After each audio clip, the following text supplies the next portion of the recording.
Welcome back to Superbly Said Advanced English Vocabulary and Phrases. Today, we're drawing from a SpeakDuo lesson, which is, designed for people who are really aiming for true fluency. You can go to SpeakDuo.com to meet new people from around the world who are practicing English on video calls. It's a great way to build confidence with your speaking. Absolutely.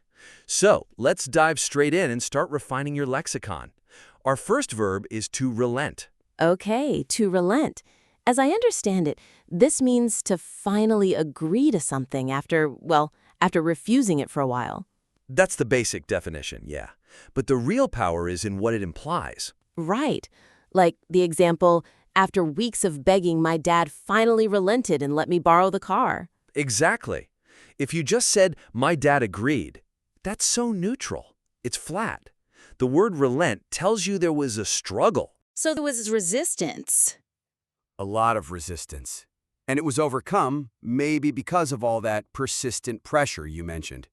The word itself carries the history of the negotiation. That makes sense. So using it adds a layer of context. It's useful in a formal setting too, then, like at work? Oh, definitely. A manager might say something like, look, we pushed back on the deadline at first, but after I saw the team's workload, I relented. I approved the extension. I see. So the word relented there makes it really clear it wasn't their first choice. It shows they held a firm stance that was changed by new information. Precisely. It's all about communicating those power dynamics without having to spell them out. That's a great point. Okay, moving from decisions to discoveries. Let's talk about the phrase to connect the dots. Yes. This one is all about that aha moment. It's when you finally understand how a lot of separate past events are actually related. They form a pattern. Okay, but I have to ask, why use a four-word phrase like to connect the dots when you could just say, to understand? That's a fair challenge. The difference is synthesis. To understand is general. I can say, I understand the rules. But to connect the dots is about actively piecing things together. So it's more specific. It's highly specific. It means you're taking multiple, separate pieces of information, often from a while ago, and you're building a new insight from them. Ah, I see. So it's less about one fact and more about the whole picture. So in a career context, you could say, I can finally connect the dots of my career path. right. Every small job I had actually prepared me for this role. It frames your history as a coherent story, not just a list of jobs. Exactly. Or think about problem solving at work. An audit might find 3 different errors over 6 months. And at first they seem unrelated. Totally unrelated. But then you could say, once we could connect the dots, we realized they were all caused by the same systemic flaw in the software. It's about finding that hidden link. That gives the phrase real weight. Okay, let's shift from insight to judgment with the adverb naively. Naively, it means you're showing a lack of experience or a lack of wisdom. You think things are much simpler than they really are. So how is this different from, say, acting optimistically? Optimism is usually seen as a good thing, but naively has a very clear negative feel to it. It does. An optimistic person hopes for the best, but they might still be aware of the risks. A naive person has a fundamental flaw in their judgment. They just don't see the risks because of inexperience. So acting naively often leads to a bad outcome. It often leads to failure or loss. The judgment itself was poor from the start. Like the example, I naively lent money to a stranger thinking they would return it. The mistake there is a basic lack of life experience. And professionally, it's just as damaging. I naively believed the project would be easy without any planning, but the complexity quickly overwhelmed us. It implies the complexity was predictable. But the person just didn't have the wisdom to see it coming. They didn't. And that's the core of acting naively. Speaking of consequences, let's talk about relationships. What about the phrase falling out the time? So what's the difference between a simple argument and a falling out? Where's the line? The line is the damage. A disagreement is usually temporary. You argue, you make up, the relationship is still intact. A falling out is a major event. It's a rupture. So it implies a real breakdown in communication that lasts. For months, sometimes years. It's a significant relationship-altering event, not just a bump in the road. That makes sense. So in an IELTS question about friendship, you could say, Yes, I had a huge falling out with a friend over a silly video game. Right, and even if the cause was silly, using the phrase falling out immediately tells the listener that the consequences were serious. It signals that your regular communication ended for a long time. The gravity is in the outcome. Exactly. The word carries all that weight. That idea of a big shift leads us well into the next verb, to diverge. Yes, to diverge. It means to separate and go in different directions. Like a falling out, it describes movement, but it's usually much more gradual and less aggressive. So it's a gentler kind of separation. I'd say so. If you separate, it can be a single sudden event. But to diverge implies moving away from a shared starting point over time. Think of two roads branching off from one main road. Okay, so it's about a slow, natural evolution apart. That makes it perfect for talking about careers, right? Absolutely. Our methods began to diverge after a few months, so we had to work independently. You started together, but your approaches slowly moved apart. And for personal growth, too. If someone asks if your interests changed as you grew up, You could say, yes, my friends were still into video games, but my interests diverged towards reading and studying. it just sounds so much more, sophisticated than we started to like different things. It conveys that natural process of growing apart. All right, let's move on to terms that deal with overwhelming experiences. First up, to drown out. To drown out. It means to be loud enough to completely block another sound, or, metaphorically, to overwhelm your thoughts. So, compared to a word like to muffle, what does drown out tell us about the intensity? Muffling seems more passive. That's the perfect word for it. Muffling is passive. Drowning out is active. It's aggressive. You are deliberately using one sound to conquer, to completely obliterate another sound. Like putting on headphones to drown out the construction noise outside. Exactly. And that intensity is why it works so well as a metaphor for our internal thoughts. You mean like drowning out stress? Precisely. You could ask someone, what helps you drown out the stress of a busy week? And they might say, I go for a run with loud music to drown out all the noise in my head. It's an active battle. That makes a lot of sense. Speaking of intensity, let's talk about the adjective devastating. Devastating. This word is powerful. It means something is highly destructive or deeply shocking and emotionally damaging. I feel like people overuse this one. They use it when they just mean very sad or disappointing. They do, and that's the key nuance for an advanced learner. If we recommend using it, we have to stress the scale. Devastating implies catastrophe, ruin. It's way beyond simple sadness. Right. If something is sad, you might feel bad for a day. If it's devastating, it suggests lasting damage.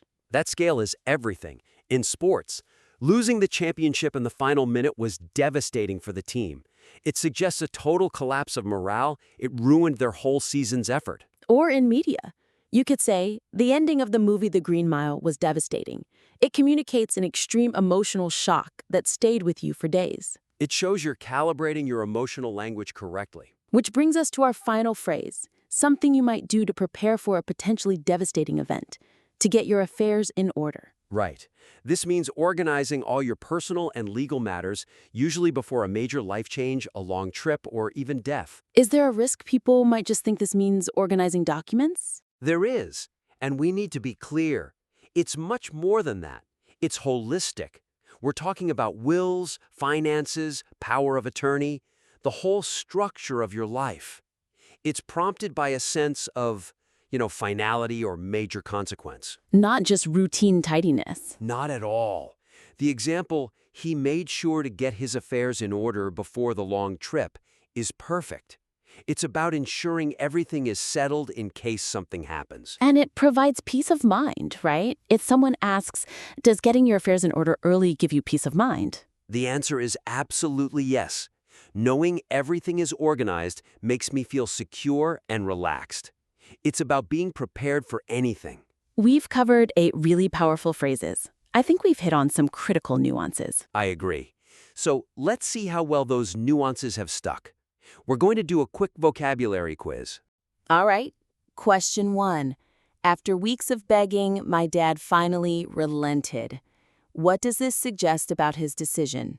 Is it option A, he agreed to the request after initially refusing it?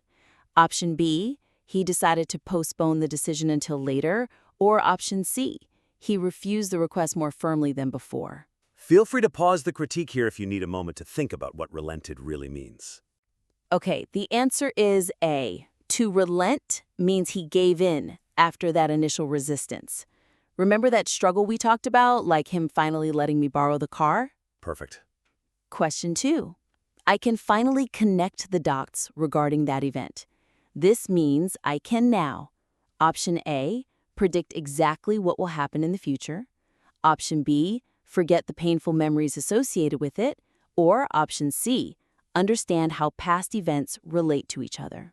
Pause. Now think about how you connect the dots. Remember that feeling of synthesis, of putting the pieces together. The correct answer here is C. To connect the dots means you now see the pattern between those separate events, like realizing how every past job led to your current one. Well said. Okay, question 3. She naively believed the project would be easy. This implies she, option A, showed a lack of wisdom or experience in her judgment. Option B, relied heavily on the advice of expert consultants. Or option C, planned the project with extreme caution and detail. Take a moment to think about the meaning of naively. Remember that negative sense of flawed, inexperienced judgment. The answer is option A. If she acted naively, she showed a real lack of experience, just like thinking a complex project would be easy without any planning. Next up. Question 4. The two friends had a huge falling out. This indicates that they, option A, drifted apart slowly due to living in different cities. Option B, had a severe argument that damaged their relationship. Or option C, agreed to disagree on a minor, unimportant topic. What makes something a serious falling out? Pause and decide. Think about the long-term damage. The answer is B. A falling out isn't just a disagreement. It's a severe argument that causes a major rupture in communication. Let's keep going. Question 5. Our career paths began to diverge after college. This means our paths, option A, crossed paths frequently during work projects. Option B, separated and went in different directions. Or option C, followed an identical trajectory for years.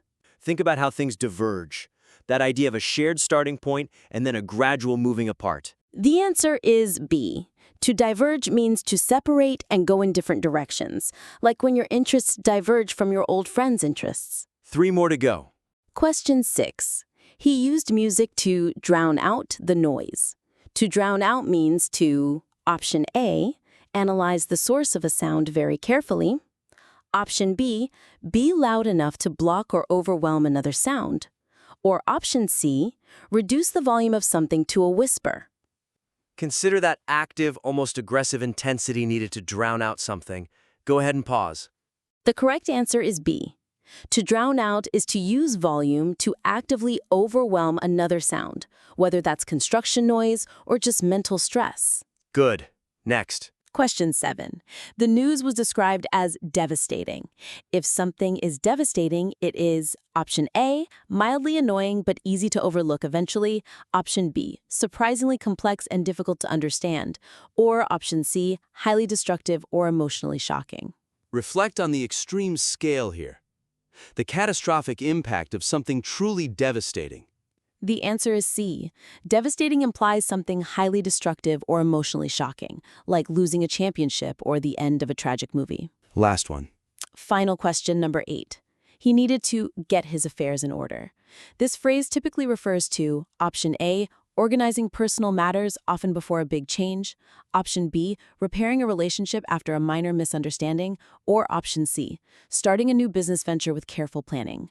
What kind of comprehensive, holistic organization does it mean to get your affairs in order? Pause here and decide. And the answer is A. To get your affairs in order is all about organizing those critical personal and legal matters before a major life event, like a long trip. And there we have it. Mastering these 8 phrases really does move you closer to advanced proficiency. It's all about that nuance, isn't it? The struggle into relent, the conquest into drowned out. Absolutely.